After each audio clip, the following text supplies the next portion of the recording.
Hello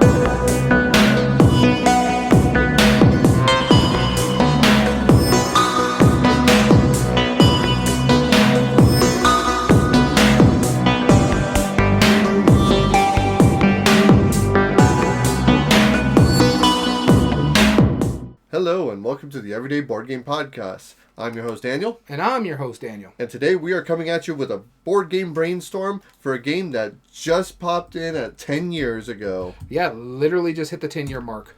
Scythe. Yeah, looking forward to this one. I'm a sucker for Stonemaier games. Yep. This is, his third game that he released? Because I think it was Viticulture. What was the other one? Viticulture, and I think this was actually the second or third one. Euphoria was the other one. So is this one, Euphoria, and Viticulture were the first big three. Yeah. Yep. Scythe, Stonemaier games, designed by G.A.M.E.R. Most people in the hobby know this game. It's pretty synonymous with the hobby. I can't believe it's 10 years old. Yeah, that's hard to believe. Because I remember we first played it probably 9 or 8 years ago, and it was pretty soon after it came out. Yeah, I think it was about 9 years ago, because I think our friend Gamehead Geek was like, oh, I just picked this one up. Yep. And I was like, okay, yeah, let's play it. And they were like, that's not bad. Yeah. Never play with 6 people again. No. Yeah. So let's clarify what we're doing today. A Board Game Brainstorm, we give you recommendations based on our 5 gamer criteria. Me and Daniel each give 5 recommendations. There might be some crossover. There might not. I doubt it. I really doubt it. There might be one. I really doubt that, though. That's going to be the closest one. I don't think the other 4 you would even consider probably not recommending. But we're going to give those breakdowns through today's episode. So if you're a fan of Scythe, you'll know what you like. And if you don't know Scythe, or if you're curious about it, listen to those recommendations. If you played those or are curious about those, then there's a good chance you might like Scythe as well. This was actually really kind of difficult because Scythe is so different. Yeah. I agree. This was actually probably the most work I've ever put into a brainstorm. Because there was a couple categories I'm like, I really just don't have a good comparison for them. Yeah. Until I did. I have them now. I actually had to do some researching online too, what other people were kind of correlating with. I'm like, I don't like that idea. I get what they're trying to do with this one. I'll go with this one. Because I do see that fit for this. Because it was also a game that I was thinking about and not seeing what other people are correlating with it. I'm like, okay, it makes sense now how I try to want to word this. But yeah, this was tough. Yeah, it was a really tough one for me. But either way, besides that, Daniel, what have you been doing outside of gaming? All right, the main thing I'm going to talk about out of outside gaming here is 2025 movies. I'm catching up on a lot of the old movies that I didn't watch during 2025 because I don't really go to movie theaters. I keep forgetting we're in 2026 now. Yeah, I don't go to movie theaters all that often. I don't go to... I mainly just go because our local theater gives us to-go popcorn. So if I'm over in that side of town, me and the wife will go pick up popcorn and come home and watch movies here or TV with the popcorn. But I've been watching some. I've watched K-pop Demon Hunters most of the way through. Haven't finished it yet because usually when I'm trying to watch it, my wife travels for work, so she calls me right when I'm in the middle of it. I'm like, all right, I'll put it off, and I just never go back to it. I'm enjoying it. I was in the middle of singing Golden. Why are you interrupting my groove here? That's the main one I wanted to get watched because everybody just adores it, and I've liked it so far. I haven't finished it. I think it's a good animated movie. Yeah, I love the art style too. The art style is fun. It has our listener Masmo just says my daughter loves this movie. All of my 4th grade students were getting on my case every week. They're like, you gotta watch it. You gotta watch it. You gotta watch it. I'm like, fine, I'm surprised it took you this long because how much your wife is a K-pop fan. I'm just a bit now. Granted, her and my daughter both watched it months ago, when it first came out. It's just, and I was like, okay. I mean, I could take or leave it, and I could take or leave it, but I don't dislike it. It's a fine movie. Yeah, I'm enjoying it. I love the art style. It's not a movie made for me, of course. I don't have kids either. Yeah. I know our friends that I talk about that we play board games with. That's her daughter's favorite movie, and I'm like, she was talking. My wife just recently watched it, and so she was talking with them. My friend who is a child play therapy psychologist did basically a dissertation on the film and stuff like that. So it's actually really interesting. I'm like, all right, I'll give it a try. And like I said, I've pretty much watched it 3/4 of the way. Haven't finished it. Yeah. Just because I keep getting interrupted while I'm trying to watch it, and there's a lot of sports going on too right now because of the playoffs and everything. Sure. So I haven't been able to get into it because I'm watching all those things. But I did enjoy it. I also watched the movie Eden that just came out. It's based on during the World War II era. It has some big name actors and actresses in it, and I hated that movie. Oh my! It's on Netflix right now, so if you want to go check it out, it is glowing review. Yeah, no, it is boring. It is slow and plotting. I love historical movies in this aspect because this is about a person that went over a German who was leaving German during the rise of the bad guys over there. Don't want to get demonetized or in trouble for saying the thing. But they came over to South America and lived on an island, basically started it from scratch, building and living in these philosophies, got big overriding, and more people went over there. And it turned into this murder mystery thing. A lot of it has some actresses and actors that I like, and then one I don't care for. I just found it boring, in all honesty. Yeah. I finally watched the Fantastic Four movie from Marvel. Cool. I did enjoy that one. I'm just getting really superhero. I was getting superheroed out until I recently watched the new Superman movie, and I thought that was really good. The James Gunn Superman movie with Corn Sweat as Superman. I thought that was really good. I do need to watch the Knives Out sequel that just came out on Netflix because I really do enjoy those movies. I just haven't got around to watching it. But mainly that's what I've been doing. Weapons. You saw Weapons, too. Oh, I saw Weapons earlier in the year. I did enjoy that one. By my recommendation. I also saw Good Boy around Halloween time, which I really did enjoy. And the dog just won an actor award. Did he really? That's yes. cool. Yes. That's cool. That's why I was like, the dog's name is Indy. That's great. The dog's name is Indy. I thought it was fantastic. So I can't really say what my favorite movie of 2025 is that I've seen so far that came out. I'm still working through some of the backlog that I need to watch. Maybe the Stranger Things season finale, because that thing was over 2 hours. Yeah, it's a movie. But if I'd had to pick like a movie, maybe Fantastic Four I did enjoy, but maybe Cake Pop Demon Hunters, and I haven't even finished it, but I've really enjoyed it. I think the music's fantastic. Yeah, too. it is. I haven't really watched any of the Disney movies that came out in 2025, if I remember. Disney movies came out in 2025? I think there might have been... Oh, yeah, the Lilo and Stitch one just came out. The Zootopia I haven't watched. I'm waiting for that to come on Disney+. Plus. Yeah. I do want to watch that one a lot, but... Yeah, that's mainly what I've been doing, is going through the backlog of 2025 movies I need to watch, other than watching, the playoff stuff that is going on right now with sports. But I talk about sports a lot, so... It's true. All right, you. And your turn. Carry on. I pass, untap, upkeep, draw. Your turn. No, that's not how that... Anyway. We've already talked about that. We don't want to talk about that anymore. Yeah, exactly. Check out last week's episode. You'll know what we're talking about. My outside of gaming, I've been doing a lot of hiking. I really enjoy outdoors hiking. Did you kill your son again? No, thankfully not this time. However, almost got knocked off a couple coworkers, and I'll tell you why. No, actually, so I do a monthly hike with my coworkers, and this was kind of funny from my point of view, because I do this so not because I love hiking, I love exposing people to this hiking scene. We have beautiful hiking areas around our city, and just some of the most incredible scenes. Summer. Yeah. Well, but here's the thing, right? So we do it the first Saturday every month. Mm-hmm. And this last Saturday was the first Saturday of January. And it's also the first Saturday that is hit below freezing at the time of our hike. So we went out there in 29 degrees. And so many people were like, hey, I wanted to go for that hike. I was like, so are you going to join us? They're like, nope. Too cold. Just too cold. And now, granted, we're in New Mexico. So we live in the desert. Freezing. What is snow? Yeah, what's snow? Is that white sand? I don't know. So we go hiking in this cold weather, right? And they were a little nervous at first. They're like, I'm not sure if it's going to be too cold. I'm like, when we get the blood flowing, when we start walking, you'll be fine. You'll be fine. Just wear a jacket. You'll be surprised at how warm it is. And sure enough, there was only 6 of us total, and they had never been to the hike that we went to. We went to a place called Fillmore Canyon, which has a natural occurring waterfall that's seasonal, and it was dripping just a little bit, and it was just dripping enough where it was so cool. If you stayed absolutely silent, you can hear drips and drops along the edges of the waterfall, which was really kind of almost like fairy tale style. Yeah. It was a really cool sound. And so it was lovely out. It just makes me think of Chumbawamba. Drip, drip, drip goes the water. That's literally their lyric. Chumbawamba reference, really? Yeah. I'm dating myself now. Yeah. A Chumbawamba. Mm-hmm. All right, Tub Thumper. You calm yourself, all right? Anyway, so amongst the Fillmore Canyon, there's also another thing called the cave or La Cueva. Yeah. And I was going to say it right.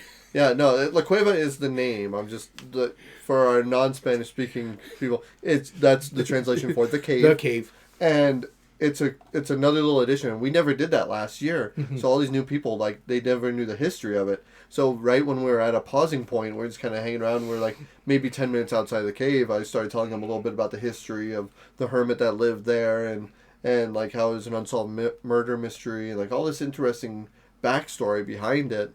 And they're like, and they were just so engaged. Like, whoa, this is really interesting. I'm like, well, then let's go check it out then. And then so we walked up there and they just had an absolute lovely time. Like, I had so many people just oohing and wowing at, like, the scenery and stuff. And it's always good to be a part of that. You know, it's a lovely thing that I've always enjoyed. And, yeah, I just really enjoy hiking. I need to do it more often. Yeah, I find it weird that a lot of people don't know a lot of their history out here. Like, we remember that movie Eden I was talking about where we're talking about the bad things in German? One of our school buildings out here on the campus actually has that symbol built into it. Yeah, exactly. Not a lot of people know that, yeah. Yeah, because it's an Indian symbol, right? Yeah. And that's what it was. And the thing is, it's a historical building. It has a historical mark on it, so they can't modify to get rid of that part. Because it's what, 1920s, I think it was built? 1920s? Yeah, it's like one of the first buildings of the university. Yep. It's pretty wild. And there's more to it than that, but yeah, it's so interesting. Because it's right across the street from where the original university building sat. Yep, exactly. So much cool histories. I love the hiking. For Christmas, I got like a new hiking bag, a camelback, and then I also got a portable battery charger that has a solar panel on it. Oh, so nice. Like that was sweet. A little fold-out solar panel you could put out in the sun, charge your phone for a little bit. I just thought that was cool. Yeah, that's cool. So I'm glad you enjoyed that. Yeah, me too. But with that being said, let's get into this episode. We're going to try to make it somewhat quick because, you know, we've had some long episodes this month. Yeah, sure. But this is a big one for us. We mentioned Scythe is what we're going to be brainstorming here. We're going to give you 5 recommendations based off our patent-pending G.A.M.E.R criteria. And we're going to discuss how this is going to work as well when we go into the G.A.M.E.R criteria. He's going to flip the coin of doom. We're going to start with that. We're going to describe our G.A.M.E.R criteria. But why don't you explain to people what Scythe is before we get into this? So Scythe is a big, grandiose game. It's described as a 4X game, which, for those of you who don't know what that means, that stands for the 4 words, explore, expand, exploit, exterminate. And a lot of, like, space travel or explorative games are considered like those, or massive civilization games. Those could be 4X games, where basically it just means, like, you start with a small domain, you expand your domain outward. Yep. You know, you're trying to have a lot of land. You exploit the natural resources or the plants you land on or the natural lands around it. You expand, exploit, explore. Yeah, you explore, you discover new regions. There's a factory in the middle. Yeah, there's a factory in the middle. That's kind of ominous, and it's kind of cool. And which then you go into one of the expansions that actually explains what's going on. Right. And then there's exterminate, which means that battles or elimination of your opponents could handle in that. Yeah. So you've probably seen a lot of like video games and stuff that hit on that idea. Civ is kind of one of them. What is the Stellaris is another one that does it. Yeah. Yep. Yeah. So there's a lot of those backstory ones. So this was a game that was created based on the artwork. The original artist was known to make like this almost like Austro-Hungarian or like Russian style, like Soviet old, 1910s Soviet time frame. Soviet time frame paintings where it's like people in like large fields, crop sharing, you know, like just like almost like Partridge Family or like kind of weird, you know, weird, but Russian. How do I describe that tone? Like it's almost like Partridge Family? That's 70s hippies music? Okay, maybe not Partridge Family. What am I thinking? Little House on the Prairie, maybe? No, you're thinking more like Serfdom. Serfdom, yeah, okay. That's Partridge Family Serfdom. Yeah, that's what I meant. Anyway, but with the added juxtaposition of there being large mechanical machines, mechs. Like steampunk mechs. Yeah, steampunk mechs that live and coincide along these like farmlands and stuff. If you're familiar with like Victorian era steampunk, this is that, but more Soviet Russia, like during the rise of the Bolsheviks era. Yeah. And this is really, really fantastic artwork. But the thing is, they put this setting and they've created this world out of it. So every player, 1 to 6 players, has a faction of their own, and they are exploring this land that can produce different things like oil or wood or wheat or different kinds of resources. It's wheat, steel, oil, and people. Steel was the one, yeah. And that was the one I was forgetting. Yeah. And you're exploring out, but eventually you might get control of mechs, which will have you expand even more and get even more abilities and more resources. The ultimate goal of the game is to be the first to 15 points, and the way... Or is it 15? I think it's 8. Which one am I thinking of 15? Anyway, yeah, so 8 points. And you do so by completing different things, like being the first to score certain objectives, or expand, or win battles, or there's all these different little goals, and they have these little star tokens that you put, and you track how many points you have. And that once just you triggers put out yours. the end game, because you also is going to score points based on when you're in different parts of the tracks. Yes, exactly.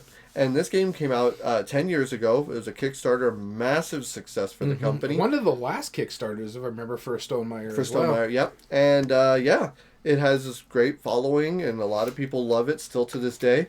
There's a lot of support. We're still actively playing it to this day. Yep, we're playing a campaign version of it, one of the Rise of Fenris. Yep. And so overall, it's just a interesting 4X style, weirdly setting game. And we'll go into the mechanisms on how it works later, but there's this cool everybody has their board, and you choose a new action. You just have to move your token to one of the other sections, and you take either top or bottom action, or both. You take the top action, which can lead you to being able to do the bottom action if you unlock it. Right.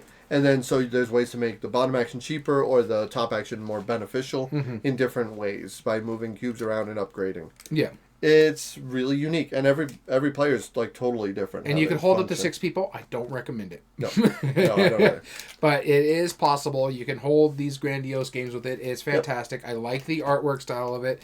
It also has a spin-off that we kind of talked about in the last episode when they did the announcement when we're doing our news segment that is called Expeditions. I did not put this on the list, just caveat here. I tried to be fair about it because honestly it's kind of alike, but not... It's a successor. Yeah, it's in the same world, but it has not, other than sharing the world, it has a lot more unique mechanisms in a sense. Yeah, which I still haven't played yet, so I don't know. Yeah, it's so I wouldn't have recommended it because I don't know. All right. And you said this was kind of difficult for you when it came to coming up with the list. Coming up with recommendations, because this is not typically a game that I would actively play if we weren't playing the campaign. Yeah. I don't dislike it. Don't get me wrong. I think it's a good game, and for the people who like this style of game, it's an incredible game for them. I have some gripes of why I don't like it, but that's less about the game itself and more about I just don't like that style of game. So it was harder for me because I have less comparisons in my world that I'm like, I would. Yeah. I have other games I'd rather play because of those mechanisms. And I get with you too, because you called it like a 4X, and it is what it's tried and true trying to be, but I consider it more really 4X adjacent. This is more, 3X. It's more Euro 4X than actual 4X, because compare this to like something like Twilight Imperium 4 would be kind of difficult. Yeah. Because how different... This one is more resource management than dice chucking aspect. So spoilers, I did not put TI4 Neither did I. Yeah, I don't think that's a good comparison, yeah. Yep. So if you're coming into like TI4, don't expect to be like, this is going to be that good Euro replacement for it. Because what it does is it's uniquely different. Yes, absolutely. Cool. So hopefully our recommendations will make sense as we go through it. Are you ready? I'm ready. Are you ready? Point of Doom. Yeah, let's go. We're going to start with game immersion. And game immersion breaks down to 3 factors. First off, is the game fun to lose? Secondly, player interaction and memorable moments. Now, this is one of the things where it's like the world that they have, because of the art, it is such a cool, interesting, drab, dreary, uncomfortably impressive world. And what I mean by, and I don't mean that negatively, I just mean like, it's an uncomfortable setting, like, in a way, because at first you're like, man, these massive machines are helping us do these amazing things. I don't totally trust them, because we're being exploited by the person inside that machine. Yeah, it's like there's one guy driving that thing, and that's bigger than the sun.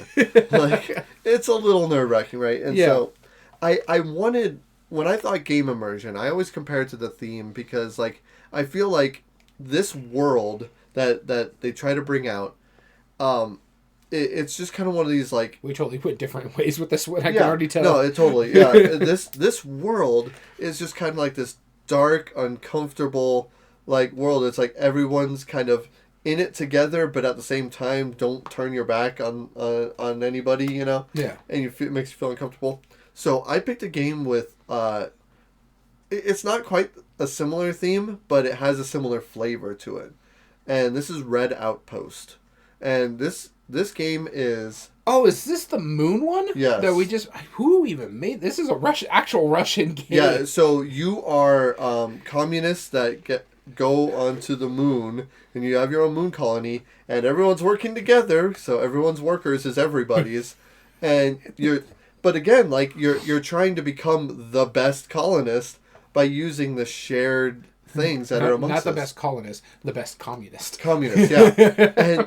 and you have this weird tone where, like, it's like painting itself. It's trying to be like, hey, everyone's like working together. We have these cool machines in Scythe. Like, these are technology that anybody can use, and it's improving our lives drastically. Yet nobody's happier because of it. In fact, arguably the opposite. And I feel Red Outpost does a good job of feeling that same way. It's like, I get to use that worker too. You can use that worker. It doesn't matter. They're all our workers. We're all coming into a utopian society, and none of them better get out of line, because we're trying to be the best of everyone, even though we're all in it together. Like, it makes that uncomfortable setting, and it brings it out in just an interesting way that, while this game is like almost not talked about, I feel brings out that same flavor to it. And it's not so much like a memorable moment, because neither of them have like those outstanding moments, but it's just like the fact that, like, when you're done with it, you're like, I feel odd, and I'm okay with that, but I'm also kind of not. So that's the overall experience that you get from it. I feel is a very similar feeling to both of those games. Okay, yeah. I don't disagree. If I thought of this, it might have made my list. Right. I totally spaced this game out. And I don't blame you. And it took me a minute when you said Red Outpost. I'm like, which one? Oh, yeah, I know. It kind of surprised me too when I thought this was actually one of the first games I thought of for this list, actually, because I feel like that's a very similar flavor. So the game I picked in my list here, the more I look at it, the more it actually kind of fits for this kind of recommendation in the game immersion. Now, it doesn't make me uncomfortable. It is more historical than it is like this alternate history kind of thing. It's one just you and me recently played. I think it's on your sell pile now because only one of us needs to own it. But it's one I've been intrigued by, and then we finally played it, and everything I think about it, it has that some area control, like Scythe has. It has smart resource management, like Scythe has. It has like action selection that leads to perfect combos, like Scythe does. And it has some interaction, but it's not necessary for the game. Yeah. And the one I picked here is Brazil Imperial. Yeah, this was on my short list. I thought about it. It's not on my list. Spoilers, but I don't disagree with it. I thought about this one, like, that's a pretty close Yeah, feel. it has a lot of that feel, and I was like, okay, it does have this. It has some fantastic artwork too. It's based on a historical aspect. It's about basically Portugal coming over and starting to explore the new colony and making an imperial colony. But it has a lot of things. You've got some exploration. You're finding out these random spots. Then you're putting out these farmlands over here to start gathering resources, just like you're like, okay, I'm going to do my exploit action here to get resources in here, and it's based on how many people are here and how much I can actually exploit. And so it does this, and then I need to get this building out here because I need to spend these resources, but again, they stay on the map. So if you come over and fight me and take control of that area, I don't get access to those resources anymore. And so it leads to these like fun little mechanistic stuff like Scythe, where you're like, oh, that's clever. Oh, and if I do this, I can combo this and do this. Oh, but my action selection, I can't do the thing I need to do on this turn because I'm currently on that section. I need to move over here, do this, time this over here, and come back over here and do this action here. And so I like how that worked. And I'm like, okay, this is a smaller, quicker version of Scythe, because Scythe can last a long time. And Brazil Imperial is not short by any means, but it's shorter than Scythe. But that was like, this was a hard one for me to put on this list. And it's like more and more I look at it, I'm like, yeah, this just really fits that kind of recommendation. Yeah, it does. I don't disagree with that. Cool. On to art and production. Ow, that hurt my hand. All right. I caught it with my fingertip, and this is like a 1 pound coin. All right, art and production. This breaks down to the art, pieces and components, and graphic design. Now, I want to be very clear. This specifically, I'm talking about one of the more deluxe versions of it. There is a version of my game that I'm about to recommend that has just cardboard chips for a lot of the pieces. That's not the one I'm talking about. I'm talking about the bigger one. This was the second one that came to my mind for this game. And this was a big, grandiose game that was known on Kickstarter as well. That involves your normal pieces and giant mechs as well. This is Anachrony. Oh, it's not what I was thinking of. What were you thinking of? Mechs versus Minions? No, that was on my brief list too. I was like, Mechs versus Minions would work. But no, Anachrony. Because the mech suits in Anachrony... It lasts about as long as Scythe, so I'll give you... It's a big one. Well, I mean, the production in it, they're both yeah. really great productions, right? The mech suits are really cool. The mech suits that you use in Anachrony are the same thing. They're fairly different games, but they're both heavy, and they both have like this cool economics. Going back to what you were talking about, like how the new deluxe version is kind of close to what Scythe does. The deluxe version of Scythe nowadays has metal mechs, so there's more deluxeification. So this works. Exactly. Yeah, so it's spot on. I mean, it's cool, like having those abilities. Like when you send out a mech of yours and you upgrade your character, you have like these mech suits that are super awesome. And I couldn't help but like throw that in there. It's one of the few games that I have that do that. But have these big chunky machines that are the pieces you're moving. I think it's a really clever game, and it's also about the same weight as Scythe, both physically and playability-wise. Unless you got the big box. Yeah, unless you got the big box, yeah. And so it's just overall really a neat game. Heavier Euro game where you're time traveling. You know exactly what's going to happen. Turkski? I think so. Yeah, I think he's one of them. Yeah. But yeah, Mind Clash game, Anachrony. Yeah, I don't disagree with that one. I thought about it for a little bit, but I'm like, I just don't know it well enough to really give that kind of recommendation. I've only played it like twice in my life, and I find it fine. Yeah. My art and production on this one, and this is kind of a cheaty pick for me, because I'm like, how are you going to beat Stonemeier's production value? It's Stonemaier. They're one of the best production companies when it comes to board games. I've had one problem with their production. It was more their collector's edition of a game, and but that's not what I'm recommending here. Can I make a guess? Go ahead. Nemesis.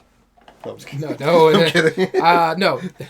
No, it's not a Wake of Realms. This is actually a Stonemaier game. Oh, okay. This is in the Stonemaier collection as well. But it does a lot of the things like this one kind of does. There's a little area control in there. There is kind of an action selection kind of thing. You have a lot more I think I know. Resource management with this one and to try to get more onto the board. And there's a lot of asymmetry in this one. You want to take a guess? Tapestry? Yep. Okay. Yeah, you're moving up tracks. You're either going up the science, or you're going up the population, or the engineering, or the exploitation of the little planet there. You have like your own abilities for depending on what people you are, whether you're the acrobatus or the militaristic, that kind of thing. It's a game that they've been producing pretty fairly well. Yeah, there's a little bit of the nitpick on how like the bigger buildings fit on that grid system that you have on your maps. It's never bothered me. It works fine for me. I also like the fact that every time you take something off, it becomes better for you as you're going off, because you're going to go, oh, we're doing an income phase, and now I'm getting all this to me to do my next stuff in the next action. So it gives you a lot of that fantastic stuff that you would expect from Stonemaier, the moving tracks, the little exploitation, the Scythe aspect of it, resource management, putting out these huts to get me these resources, putting out these things to give me these coins, putting out this way I have some watchtowers over here because I want to get to the center of the map before everybody else because I'll get points for doing that. And it has what I like about it, the track system, how you're going up the tracks and how each side of the track works with the opposite side of it. So this track on the left-hand side works really well with the right-hand side. The one that's facing me, if I'm sitting here, works really well. The one on the opposite side of me, and how they kind of feed in each other. And you could play however you want. If I really want to go scientific, then I'm going to go more into the economic side of it as well, because they work together. But you're going to be like, oh, I'm playing the militaristic, so I'm going to start attacking, and I'm going to work on this brooding, and I'm going to get more equipment for me, and stuff like that. So it has a lot of what Scythe does as well, because I can get upgrades to my board where I have a card by going to the factory that gives me new special abilities and stuff like that. Sure. Or my specific character allows me to do certain things with certain cards, so now I'm militaristic, so I get an extra something or another. And it gives you a lot of that aspect like Scythe does, with fantastic production value, with, in my personal favorite, Andrew Bosley art. This is one of the best looking in the Stonemaier games. And this is saying something because Stonemaier has some really good looking games out there. They do. So my pick for art and production is Tapestry. Cool. All right, meaningful choice. Meaningful choice. Did you hear that? I heard the thump. That was my bone on my hand. I don't know. My finger can bend now. All right, meaningful choice breaks down to... And I've gotten to the point where I'm at my hear me outs. Oh, no. Take a drink of tea. You're going to need some caffeine for this hear me out, all right? It's going to be a stretch, all right? I'm going to hurt my arm stretching this hard, all right? Hear me out on this one. Meaningful choice. Impact on other players. Depth of strategy, tactics, or skills, and do arbitrary choices or AP impact the gameplay. Here's the thing, like with Scythe. Scythe is two things that you don't think it is. Like, when we explain it's a 4X game, that fourth X, exterminate, it's such a small part of that game. And it's not really an exterminate either. The other person you're fighting with just runs away. Yeah, they just run away. So I want to be very clear when I say this, that I think Scythe is honestly mostly a multiplayer solitaire game. I really think that. Yeah. Like, when we play that campaign, I am almost always just in that little corner, doing my resource thing. And minding your own business until one of the other two come after you. Yeah. Because you and me kind of stay away from each other. Yeah, and then really, like, we all just kind of, like, it's not that we agree. Well, we're also on the opposite sides of the board, so it's not like I'm going to run all the way over there to do it, like, without dealing with them, right? Yeah. It's just, like, it's so not worth it to fight in that game, in my opinion. Like, yeah, it gets you a victory point. But it also hinders you so much. So the only time I'd really realistically go for a victory point is when that's the last thing. It's like, all right, I have plenty of combat cards. I'll fight you. That'll be my end game. And the thing is, like, the character that I'm playing, I don't really need combat cards because I use my combat cards for other things. Right. My special ability allows me to use them for, like, resources and stuff like that. So, like, why do I want to fight you guys when I could just use this to do something better? Right, exactly. And all the resources that I could ever want, or all the different types, I can get in my little corner without having to go. And there's enough for everybody. Like, we don't have to go into our sites. So it's an area control game in a way, but it's not. That's the least aspect of it. So I want to be clear that this is where I'm kind of approaching this. But what I think Scythe really is, it's a really, it's not obvious, but it is absolutely an economic game. 100%. Those resources that come onto the board that become available for anybody who happens to be on them, that has to be manipulated. Has control of them, right? But more often than not, you will be building up their abilities, getting bigger and better things to progress on that. And they are essentially using those resources that could be worth a lot to me because, like, I'm producing, like, a lot of wheat and I can upgrade really well, but they might be completely worthless to you. Yeah. Based on how your board, based on how your character is set up, like, they could be negligible. And that dichotomy of, like, how different things interact in different ways, I feel is an important reason why I am giving this as the recommendation. This is the hear me out. I'm going to recommend Power Grid because Power Grid is true and true. Oh, no, sorry. Hear me out. It is true and true. One of those manipulative, hold on. Hear me out. Can I borrow that for when you're reading? No, he's reaching for the lightsaber, by the way. No, so Power Grid, you start off by getting power plants, and they kind of suck at the beginning. They're not producing a lot. But as you continue through the decks, they start producing more and more, and you're getting more valuable plants that you have to bid on to try and get ones that work for you. But here's the thing. If Daniel's going for oil, I might go for coal, or I might go for like wind power or whatever for the newer versions. Mm-hmm. That makes sense for me. We don't have to interact, but by me controlling that and me buying out those resources, that's going to impact other people, make it scarcer for them, which might not matter depending on what power plants they have, but it might matter if I'm buying up something that somebody else is doing. Then they might need to come into my territory and then outshine me for a turn order and then get those resources before I have the opportunity to do it, or at least make it way more expensive for myself. And then on top of that, yeah, there is also area control. The first person to build in each of the cities gets the cheaper cost to do so.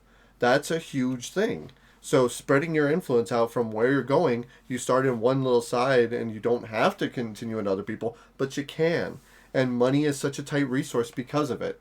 I feel like it's a pretty decent comparison. If you love the economics of that game, I don't think you would dislike the other one based on the mechanisms alone. I think it would be a much tighter feel. Just don't let this guy teach you the game. That's my hear me out. That's the biggest hear me out. Well, probably. That's probably the biggest hear me out. So this one for me is a bit of a hear me out aspect because again, how about your lightsaber? Scythe is such a different style of game. It is. And so I wanted something that can give you a little bit of that player interaction that Scythe can give you, basically the battling in this one. Sure. Whereas I'm giving you a game that allows you to get victory points based on what other people have built. Yeah. On the board. There is a little bit of manipulation of the board, just like Scythe. There is a little bit of using other people's stuff instead of going in and conquering and taking over their land. Mm-hmm. It's more like, hey, you could build that over here and help me get points later on, but you're still getting points because now it's next to this thing, that kind of thing. But it's tried and true, an engine builder, which kind of what Scythe does as well, is build up your engine, trying to get your resources, to get your upgrades, to do your stuff. Yep. This is terraforming Mars. There's a lot of resource management on here. I'm trying to get you to build your forests by my city, because I get more points based off of how many forests are surrounding my city, as well as you get points based on how many cities your trees are next to, or oceans. We're also trying to work together to terraform the planet, so we're trying to brute force here. I'm like, I'm not going to go for your oceans if you leave my raising the temperature alone, because that's where I'm getting most of my points. There's asymmetry when you get into the more advanced style of the game, because this is one thing I do like about Terraforming Mars, is that it allows people to play a basic game when they're learning the game, but then you can get an asymmetrical power as you're more familiar with it, with a corporation, whereas I'm really good about dealing with space cards, so maybe I want to deal with that because of my company, and this makes it a lot cheaper for me because I produce enough steel or metal or that kind of thing. And so for me, this is why I recommend Meaningful Choice here, because there is an impact on other players, but you're not really working on other players. This is also another multiplayer solitary style game. It is. There is a lot of depth of strategy in here because you're basically really going into what your company is trying to do. Hey, this company produces a lot of credits. I'm using a lot of these credits to buy a lot of these cards. These cards give me a lot of powers that give me resources that I need later on. So that's what I'm going into. So it gives you that little asymmetry, and it also gives you a big knock to both of these games is the last part, is the arbitrary choices, because you don't know what cards are coming up, or the AP, because I've run into AP in both of these games. There was a point where in when we play Terraforming Mars, when you and both me realize we need to brute force this if we don't want to make this a 6-hour game. And I remember you were doing your thing and I was doing my thing, and you realized what I was doing and I realized what you were doing, and we looked up at each other and we're just like, yep, this is how it's going to go. This is how this game is ending in 3 turns max, and you and I both know that. And it's funny because I always tell fault for not catching up. And this is why I always realize I love this story because damn it, Dom started looking at what you were doing, looked at what I was doing, then looked up at us, and he's like, "Oh God!" Oh no! And he started heading to play his game because you and me were brute forcing this thing. And sometimes it feels like that with Scythe. It's like, okay, I don't want to get into this battle. I need to go brute force this right now just to get that point up there. Whether I lose or they win, that kind of thing. Here, someone's getting a point up there, and it's going to make it closer where we can get this manipulation to get this game over because we've been sitting at this table for 3 hours. And I remember that when we played that 6-hour game, and we were playing with people with AP, and both you and me were just like, why are we still here? Yep. That kind of thing. Yep. So Terraforming Mars is my meaningful choice. All right, now for ease of play. This is going to be a fun one for me. This is a hear me out when it comes to ease of play. This, I feel like, if it's not for you, this is possibly the only crossover, I feel like, for me, that I think you might have put on yours. But ease of play talks about the simplicity and familiarity of the mechanisms, which... not familiar. Scythe is a pretty unfamiliar mechanisms. Yeah. Likelihood to get to the table, whether it's mechanism or theme, and is it easy to understand, learn, or teach?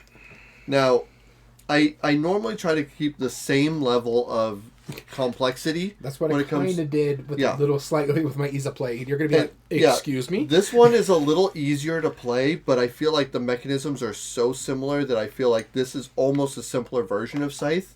And I always do this comparison. This is Disney Villainous or any of the Villainous games. Because it has that core mechanism of you move your piece to another spot on the board, you take the actions that are on it.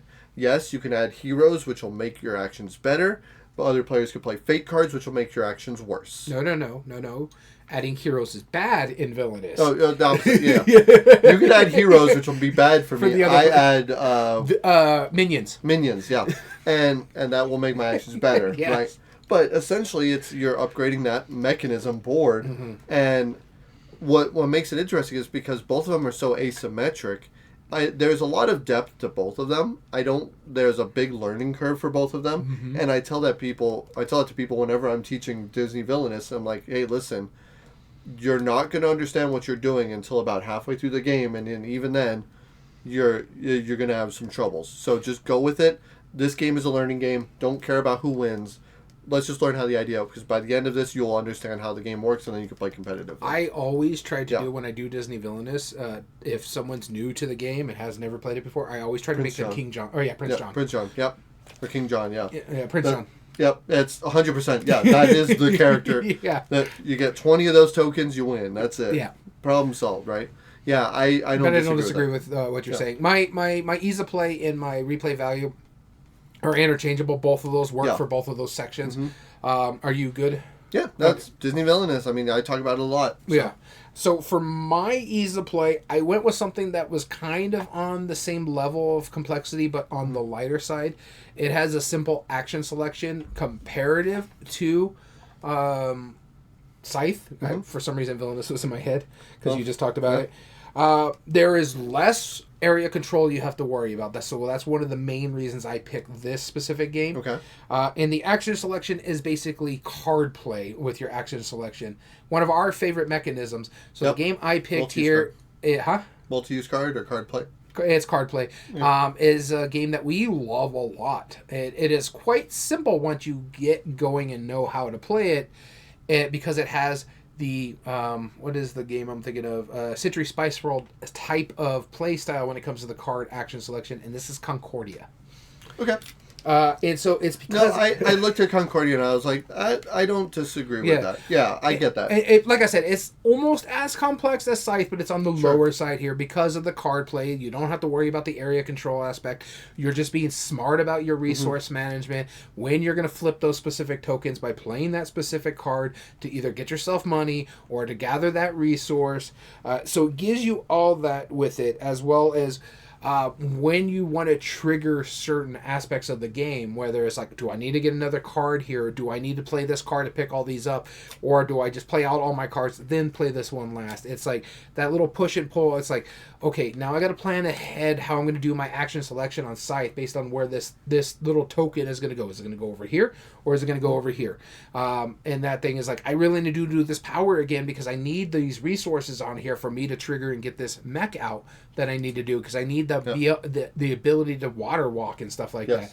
And so it's like, do I go over here, try to get the little area control of these islands because I can get the resources and stuff like that? Or do I play out other cards here to maybe get some better cards into my hand or play into the Senate or just do any of these action selection cards? Or do I play this card to gather everything up and get some money? Yep. And so I love that aspect, that little push and pull. And it is quite simple, like I said, once you get going. But it looks very intimidating when you look at it. You're like, really? And it's not a good looker either compared to like Scythe, but that action selection is fantastic. I love that push and pull the card play, just like in Scythe where you have to go boom or boom deciding how you want to trigger. It's like, I need to move, but I also need these resources, but I'm sitting on the resources. Okay, I'm going to move over here, do this real quick, make sure nobody tries to come in here, but I got to make sure I have the control here for when I do the resources, I get what I need. And so, for me, these are kind of similar in that aspect. To defend that, and I will defend your answer, because I agree, it's not mechanistically similar, right? But the fact that you are able to play a single action, which has a lot of outcomes. Yes. That I hear you on that. Like, it's I move my pawn, I'm doing that action, but I'm doing like 5 things. Yeah. And if I have the bottom part unlocked, I'm adding 2 or 3 more. Right. And as people build up the board, it's like, well, now if I control that region in Concordia, that's going to be a lot of payouts for a lot of resources. Yeah, exactly. Sure. So that's where I was going with this one. Okay. All right. I hear you on that one. I don't disagree with that at all. All right. Last one is replay value. Don't worry about that. I'm going to take it. And it's because he flipped again, but this is one that's already been mentioned. My replay value is exactly what you said for ease of play, and that's why I said this is interchangeable. This is going to probably be the crossover. Yeah, this is interchangeable because of that mechanism, the going across the board and doing here. I specifically went just straight villainous because it's pick your poison. Sure. There is a Star Wars one that adds a little bit more. There is a Marvel one that does a little bit more with the fate aspect of it. And then there's the main one, Disney Villainous, which has a bunch of expansions. But every single one of these Villainous has multiple expansions. Yes. There's 2 in Star Wars now, and I think there's 3 Scythe expansions. Really. And that's just the expansions itself. But Marvel also has a bunch of, I think 2 or 3 expansions. Disney Villainous just has too many expansions at this point that I have to do like several boxes. I need to get myself like a crate or something just to carry all my Villainous stuff. But it's any set will work for you to pick your poison. Star Wars. I say Disney Villainous is the simplistic one. I think Marvel is actually slightly simpler, because you don't have to make the decision who you're picking on when it comes to fate. The fate cards get mixed up into a group, and then whatever gets pulled, that goes to that specific player. That is the main thing, but there's also some that will interact with everybody based on those fate cards. Disney is the only one that has its own individual fate. Yeah. Well, Star Wars has it too. Oh, they're individual? They're individual. Oh, okay. Yeah. I didn't know that. But Star Wars also adds the vehicles. Like a whole different section if you have a vehicle on there now. So it adds like a sideboard, kind of like how Scythe does. That's why it's interchangeable here. Cool. But that's just the expansions. But also, just out of the base boxes, there's so many variations, whether you get the original Disney Villainous or the new one that's coming out with almost the same characters, but I think it's like 1 less, because I think it's 6 from the original set, and now it's 5 now in the new set. But very straightforward characters in those sets, and then you can add on the expansion, but they all play differently. They have their own in-game scenarios. Same thing with Marvel. And then the mechanism, like you said, it shares that action selection mechanism where I can never do the same thing twice. But some of those characters may even have locked areas that you have to unlock and eventually get into those areas. So so Villainous is my replay value because it really hits all of them. And here's the big thing. Length and time and scaling well. Both of them can actually take quite a bit. Villainous is not a quick game if you're playing with 4 players or 3 players. No. It'll be a little bit longer than you're expecting. It's a little shorter than Scythe, but not by much. Okay, so this is my probably my, like, if not Power Grid was my biggest hear me out, this is a big hear me out. And again, like, take it or leave this, I'm just letting you know, this is why I feel like this way. Because Scythe has how many expansions? Probably just a couple, right? So it has Rise of Fenris, I know that. The Wind Gambit, it has one other one, and then Rise of Fenris, which is a module. Yeah. Okay, so it has 3. And this one has 2 expansions. But Scythe also had a couple of spin-offs, right? Like, I mean, I know Expeditions is not it's a spin-off game, it's a sequel, right? But then it also had, like, My Little Scythe, you know? Mm-hmm. And it has, like, the kids version. And there's a lot of games that, like, have, like, a Scythe feel, you know. I get that now they're coming out with a 2-player game of it that can use Scythe characters. So there's some spin-offs for this. And this game has 2 expansions. There's also spin-offs of it. There's other versions of the game, very different kinds, but this is one of those ones. But what I really was focusing with this is the minimum number of plays for the full experience. It has the same amount of expandability, but the minimum number of plays is that while most everything is static, the main core mechanism is so unique that it, like in Scythe, that it plays totally different every time you play it. Like, it feels different. How you expand your stuff just, like, gives you different areas of focus, and there's multiple paths to get your victory points out. Mm-hmm. It's a race is what it is. You know, you're trying to be the first to get 8 points, and there's a lot of different ways to do it. Whereas this game, it's a race to 6 tokens. And we actually referenced this in last episode. This is Istanbul. Oh, no, we talked about it in between episodes with the chat. Hear me out.